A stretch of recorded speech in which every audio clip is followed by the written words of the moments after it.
कर्पूरिगौरं करुणावतारं संसारसारं भुजगेन्द्रहारं सदा वसन्तं हृदयारविन्दे भवं भवानी सहितं नमामि। भगतजनों, आज हम श्री शिव पुराण रुद्र संहिता के प्रथम खंड सती की कथा का रसपान करेंगे। आज की कथा में हम ब्रह्मा जी का रुद्रदेव से सती के साथ विवाह करने का अनुरोध, श्री विष्णु के द्वारा अनुमोदन और श्री रुद्र की इसके लिए स्वीकृति, सती को शिव से वर की प्राप्ति तथा भगवान शिव का ब्रह्मा जी को दक्ष के पास भेजकर सती का वरण करना, इस कथा को सुनेंगे। तो आइए भगवान का सुमरन करते हैं। सब बोलिए गौरी शंकर भगवान की जय। अब कथा सुनते हैं। ब्रह्मा जी कहते हैं, श्री विष्णु आदि देवताओं के द्वारा की हुई उस स्तुति को सुनकर सबकी उत्पत्ति के हेतुभूत भगवान शंकर बड़े ही प्रसन्न हुए और वे जोर जोर से हंसने लगे। मुझ ब्रह्मा और विष्णु को अपनी अपनी पत्नी के साथ आया हुआ देखकर महादेव जी ने हम लोगों से यथोचित वार्तालाप किया और हमारे आगमन का हमसे कारण पूछा। रुद्र बोले, हे हरे, हे विधे तथा हे देवताओं और महर्षियों, आज निर्भय होकर यहाँ अपने आने का ठीक ठीक कारण बताओ। तुम लोग किस लिए यहाँ पर आए हो और कौन सा कार्य आ पड़ा है, वह सब मैं सुनना चाहता हूँ, क्योंकि तुम्हारे द्वारा की गई स्तुति से मेरा मन बहुत प्रसन्न है। हे मुनि, महादेव जी के इस प्रकार पूछने पर भगवान विष्णु की आज्ञा से मैंने वार्तालाप आरंभ किया। मुझ ब्रह्मा ने कहा, हे देवदेव, हे महादेव, करुणा सागर, हे प्रभु, हम दोनों इन देवताओं और ऋषियों के साथ जिस उद्देश्य से यहाँ आए हैं उसे आप सुनिए। वृषभध्वज, विशेषतः आपके लिए ही हमारा यहाँ आगमन हुआ है, क्योंकि हम तीनों सहार्थी हैं। सृष्टि चक्र के संचालन रूप प्रयोजन की सिद्धि के लिए एक दूसरे के हम सहायक हैं। सहार्थी को सदा परस्पर यथा योग्य सहयोग करना चाहिए, अन्यथा यह जगत टिक नहीं सकता। हे महेश्वर, कुछ ऐसे असुर उत्पन्न होंगे जो मेरे हाथ से मारे जाएंगे, कुछ भगवान विष्णु के और कुछ आपके हाथों से नष्ट होंगे। हे महाप्रभु, कुछ असुर ऐसे होंगे जो आपके वीर्य से उत्पन्न हुए पुत्र के हाथ से ही मारे जा सकेंगे। हे प्रभु, कभी कोई विरले ही असुर ऐसे होंगे जो माया के हाथों के द्वारा वध को प्राप्त होंगे। आप भगवान शंकर की कृपा से ही देवताओं को सदा उत्तम सुख प्राप्त होगा। घोर असुरों का विनाश करके आप जगत को सदा स्वास्थ्य एवं अभय प्रदान करेंगे, अथवा यह भी संभव है कि आपके हाथ से कोई भी असुर न मारा जाए, क्योंकि आप सदा योग युक्त रहते हुए राग द्वेष से रहित हैं तथा एकमात्र दया करने में ही लगे रहते हैं। हे ईश, यदि वे असुर भी आराधित हों, आपकी दया से अनुग्रहित होते रहें, तो सृष्टि और पालन का कार्य कैसे चल सकता है भला।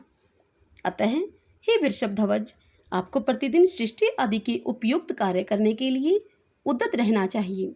यदि सृष्टि पालन और संहार रूप कर्म न करने हो, तब तो हमने माया से जो भिन्न भिन्न शरीर धारण किए हैं उनकी कोई उपयोगिता अथवा औचित्य ही नहीं है। वास्तव में हम तीनों एक ही हैं, कार्य के भेद से भिन्न भिन्न देह धारण करके स्थित हैं। यदि कार्य भेद न सिद्ध हो, तब तो हमारे रूप भेद का कोई प्रयोजन ही नहीं है।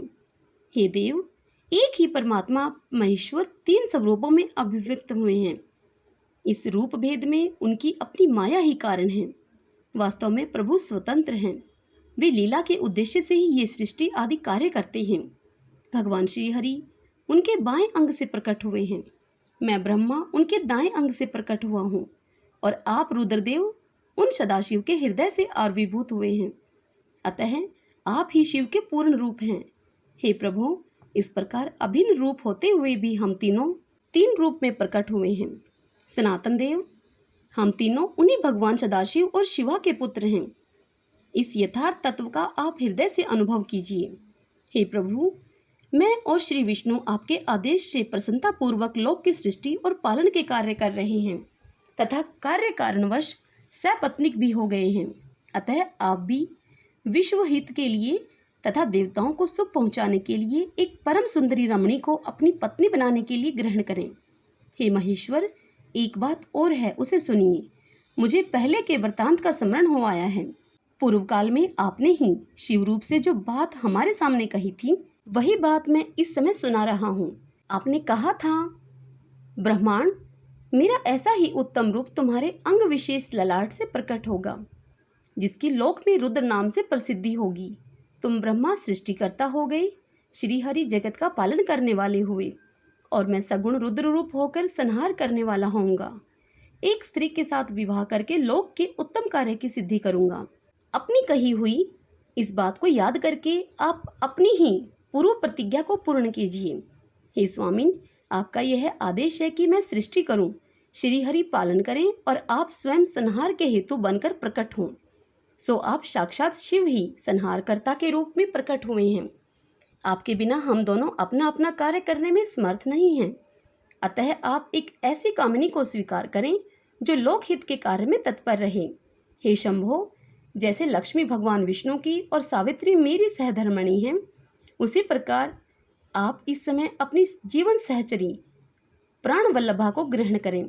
मेरी यह बात सुनकर लोकेश्वर महादेव जी के मुख पर मुस्कुराहट दौड़ आई।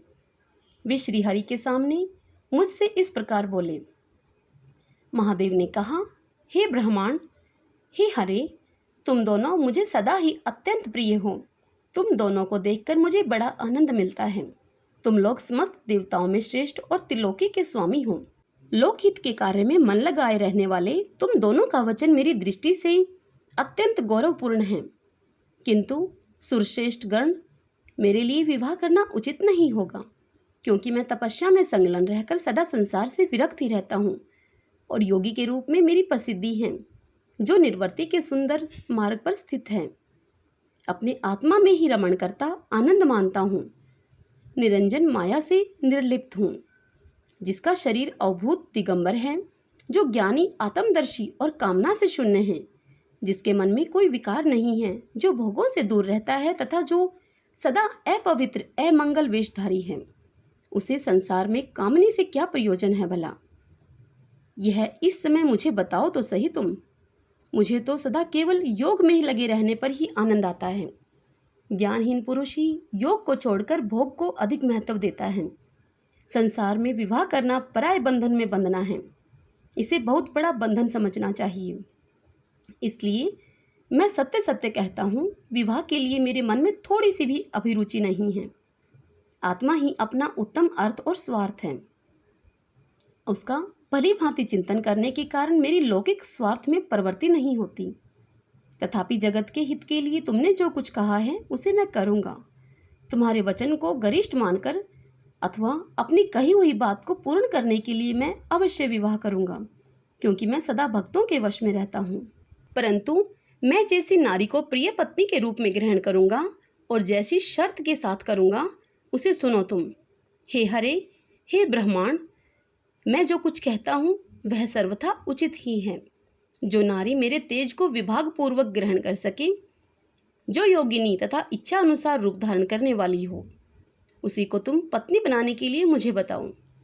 जब मैं योग में तत्पर रहूं, तब उसे भी योगिनी बनकर रहना होगा, और जब मैं कामासक्त हूँ, तब उसे भी कामिनी के रूप में ही मेरे पास रहना होगा।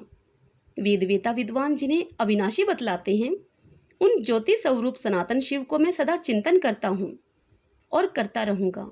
हे ब्रह्मांड, उन सदाशिव के चिंतन में जब मैं न लगा हूँ, तभी उस भामिनी के साथ मैं समागम कर सकता हूँ। जो मेरे शिव चिंतन में विघ्न डालने वाली होगी, वह जीवित नहीं रह सकती। उसे अपने जीवन से हाथ धोना पड़ेगा। तुम, विष्णु और मैं तीनों ही ब्रह्मा स्वरूप शिव के अंशभूत हैं। अतः महाभागगण, हमारे लिए उनका निरंतर चिंतन करना ही उचित है। कमलासन, उनके चिंतन के लिए मैं बिना विवाह के भी रह लूँगा, किंतु उनका चिंतन छोड़कर विवाह नहीं करूँगा। अतः तुम मुझे ऐसी पत्नी प्रदान करो जो सदा मेरे कर्म के अनुकूल चल सके। हे ब्रह्मांड, उसमें भी मेरी एक और शर्त है, उसे तुम सुनो। यदि उस स्त्री का मुझ पर और मेरे वचन पर अविश्वास होगा, तो मैं उसे त्याग दूंगा।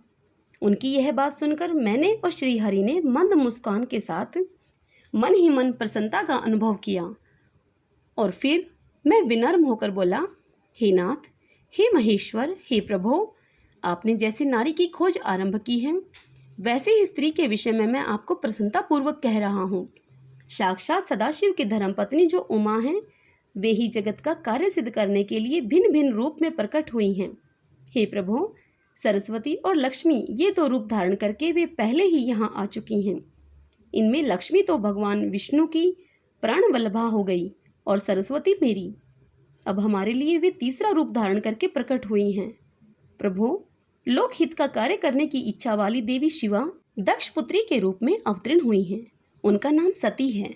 सती ही ऐसी भ्राया हो सकती हैं जो सदा आपके लिए हितकारिणी हो।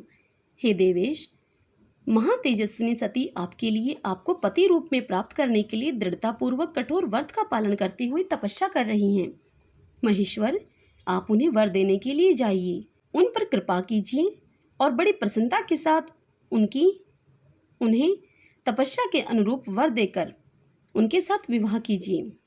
हे शंकर, भगवान विष्णु की, मेरी तथा इन संपूर्ण देवताओं की यही इच्छा है। आप अपनी शुभ दृष्टि से हमारी उस इच्छा को पूर्ण कीजिए, जिससे कि हम आदरपूर्वक इस उत्सव को देख सकें। ऐसा होने से तीनों लोकों में सुख देने वाला परम मंगल होगा और सबकी सारी चिंता मिट जाएगी, इसमें संशय नहीं है। तदंतर मेरी बात समाप्त होने पर लीला विग्रह धारण करने वाले भक्तवत्सल महेश्वर से मधुसूदन अच्युत ने इसी का समर्थन किया। तब भक्तवत्सल भगवान शिव ने हंसकर कहा, बहुत अच्छा, ऐसा ही होगा। उनके ऐसा कहने पर हम दोनों उनसे आज्ञा लेकर अपनी पत्नी और देवताओं तथा मुनियों के साथ अत्यंत प्रसन्न होकर अपने अभिष्ट स्थान को चले आए। ब्रह्मा जी कहते हैं कि हे मुने, उधर सती ने अश्विन मास के शुक्ल पक्ष की अष्टमी तिथि को उपवास करके भक्ति भाव से सर्वेश्वर शिव का पूजन किया। इस प्रकार नंदा व्रत पूर्ण होने पर नवमी तिथि को दिन में ध्यान मगन हुई सती को भगवान शिव ने प्रत्यक्ष दर्शन दिए। उनका श्री विग्रह सर्वांग सुंदर एवं गौर वर्ण का था। उनके 5 मुख थे और प्रत्येक मुख में 3-3 नेत्र थे। भाल देश में चंद्रमा शोभा दे रहा था। उनका चित्त प्रसन्न था और कंठ में नील चिन्ह दृष्टिगोचर होता था। उनकी भुजाएं 4 थीं। उन्होंने हाथों में त्रिशूल, ब्राहकपाल, वर तथा अभय धारण कर रखे थे। भस्मय अंगराग से उनका सारा शरीर उद्भासित हो रहा था। गंगा जी उनके मस्तक की शोभा बढ़ा रही थी। उनके सभी अंग बड़े ही मनोहर थे। वे महान लावण्य के धाम जान पड़ते थे। उनके मुख करोड़ों चंद्रमाओं के समान प्रकाशमान एवं आह्लादजनक थे। उनकी अंग कांति करोड़ों कामदेवों को तिरस्कृत कर रही थी तथा उनकी आकृति स्त्रियों के लिए सर्वथा ही प्रिय थी। सती ने ऐसे सौंदर्य माधुर्य से युक्त प्रभु महादेव जी को प्रत्यक्ष देखकर उनके चरणों की वंदना की। उस समय उनका मुख लज्जा से झुका हुआ था। तपस्या के पुंज का फल प्रदान करने वाले महादेव जी उन्हीं के लिए कठोर व्रत धारण करने वाली सती को पत्नी बनाने के लिए प्राप्त करने की इच्छा रखते हुए भी उनसे इस प्रकार बोले। महादेव जी ने कहा, उत्तम व्रत का पालन करने वाली दक्ष नंदिनी, मैं तुम्हारे इस वर से बहुत प्रसन्न हूँ, इसलिए कोई वर मांगो। तुम्हारे मन को जो अभिष्ट होगा वही वर मैं तुम्हें दूंगा। ब्रह्मा जी कहते हैं कि मुने, जगदीश्वर महादेव जी यद्यपि सती के मनोभाव को जानते थे तो भी उनकी बात सुनने के लिए वे बोले कि कोई वर मांगो, परंतु सती लज्जा के अधीन हो गई थी, इसलिए उनके हृदय में जो बात थी उसे वे स्पष्ट शब्दों में कह न सकी। उनका जो अभिष्ट मनोरथ था वह लज्जा से आच्छादित हो गया था। प्राणवल्लभ शिव का प्रिय वचन सुनकर सती अत्यंत प्रेम से मगन हो गई। इस बात को जानकर भक्तवत्सल भगवान शंकर बड़े ही प्रसन्न हुए और शीघ्रता पूर्वक बारंबार कहने लगे, वर मांगो, वर मांगो। सत्पुरुषों के आश्रयभूत अंतर्यामी शंभु सती की भक्ति के वशीभूत हो गए थे। तब सती ने अपनी लज्जा को रोककर महादेव जी से कहा, वर देने वाले प्रभु, आज मेरी इच्छा के अनुसार वर दीजिए। मुझे आप ऐसा वर दीजिए जो टल न सके। भक्तवत्सल भगवान शंकर ने देखा कि सती अपनी बात पूरी नहीं कह पा रही हैं। तब वे स्वयं ही उनसे बोले कि देवी, तुम मेरी भ्राया हो जाओ। अपने अभीष्ट फल को प्रकट करने वाले उनके इस वचन को सुनकर आनंद मगन हुई सती चुपचाप खड़ी रह गई, क्योंकि वे मनोवांछित वर पा चुकी थी। फिर दक्ष कन्या प्रसन्न होकर दोनों हाथ जोड़कर मस्तक झुकाकर भक्तवत्सल शिव से बारंबार कहने लगी। सती भगवान शिव से बोली, हे देवादिदेव महादेव, हे प्रभु, हे जगतपते, आप मेरे पिता को कहकर वैवाहिक विधि से मेरा पाणी ग्रहण करें। ब्रह्मा जी कहते हैं कि हे नारद, सती की यह बात सुनकर भक्तवत्सल महेश्वर ने प्रेम से उनकी ओर देखकर कहा कि प्रिय, ऐसा ही होगा। तब दक्ष कन्या सती भी भगवान शिव को प्रणाम करके भक्तिपूर्वक विदा मांगकर जाने की आज्ञा प्राप्त करके मोह और आनंद से युक्त होकर माता के पास लौट गई। इधर भगवान शिव भी हिमालय पर अपने आश्रम में प्रवेश करके दक्ष कन्या सती के वियोग से कुछ कष्ट का अनुभव करते हुए उन्हीं का चिंतन करने लगे। हे देवर्षे, फिर मन को एकाग्र करके लौकिक गति का आश्रय लेकर भगवान शंकर ने मन ही मन मेरा स्मरण किया। त्रिशूलधारी महेश्वर के स्मरण करने पर उनकी सिद्धि से प्रेरित होकर मैं तुरंत ही उनके सामने जाकर खड़ा हो गया। हे तात, हिमालय के शिखर पर जहाँ सती के वियोग का अनुभव करने वाले महादेव जी विद्यमान थे, वहीं मैं सरस्वती के साथ उपस्थित हो गया। हे देवऋषि, सरस्वती सहित मुझे आया देखकर सती के प्रेम पाश में बंधे हुए शिव उत्सुकता पूर्वक बोले। शंभु ने कहा, हे ब्रह्मांड, मैं जब से विवाह के कार्य में स्वार्थ बुद्धि कर बैठा हूँ, तब से अब मुझे इस स्वार्थ में ही स्वत्व सा प्रतीत होता है। दक्ष कन्या सती ने बड़ी भक्ति से मेरी आराधना की है। उसके नंदाव्रत के प्रभाव से मैंने उसे अभिष्ट वर देने की घोषणा की। हे ब्रह्मांड, जब उसने मुझसे यह वर मांगा कि आप मेरे पति हो जाइए, यह सुनकर सर्वथा संतुष्ट होकर मैंने भी कह दिया कि तुम मेरी पत्नी हो जाओ। तब दक्षायणी सती मुझसे बोली कि जगतपते, आप मेरे पिता को सूचित करके वैवाहिक विधि से मुझे ग्रहण करें। हे ब्रह्मांड, उसकी भक्ति से संतोष होने के कारण मैंने उसका यह अनुरोध भी स्वीकार कर लिया।